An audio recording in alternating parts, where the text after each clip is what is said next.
മലപ്പുറം കണ്ണേങ്കാവ് ഭഗവതി ക്ഷേത്രത്തിൽ ഉത്സവത്തിനെത്തിച്ച ആന വിരണ്ടു. നെറ്റിപ്പട്ടം കെട്ടുന്നതിന് വേണ്ടി കൊണ്ടുവന്ന ആനയെ അമ്പലത്തിൽ നിന്ന് ഇറക്കുമ്പോഴാണ് ആന വിരണ്ടത്. അല്പനേരം അത് കാണാം.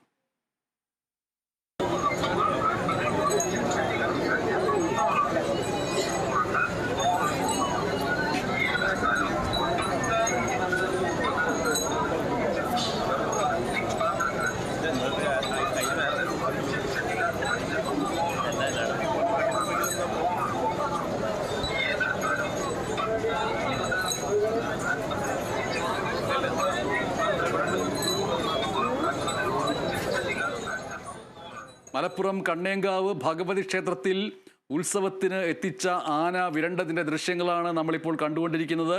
നെറ്റിപ്പട്ടം കെട്ടുന്നതിന് വേണ്ടി കൊണ്ടുവന്ന ആനയെ അമ്പലത്തിൽ നിന്ന് ഇറക്കുമ്പോഴായിരുന്നു ആന വിരണ്ടത്. ഏറെ നേരം ഇടഞ്ഞു നിന്ന ആനയെ ഒടുവിൽ കണ്ണേങ്കാവ് പാപ്പാന്മാർ തളച്ചു.